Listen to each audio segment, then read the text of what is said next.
Welcome to 60 Second Civics from the Center for Civic Education. I'm Mark Gage. At the end of his second term, President Ronald Reagan called for the repeal of the 22nd Amendment, reasoning that the people should be able to vote for someone as often as they want to.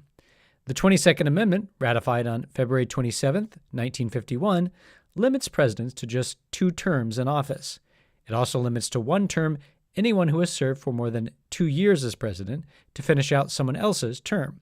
For example, if a president dies in office, the vice president would serve out the remainder of the deceased president's term. If the 4-year term has less than 2 years remaining, the vice president could hold just 1 full elected term in office after the conclusion of the first partial term.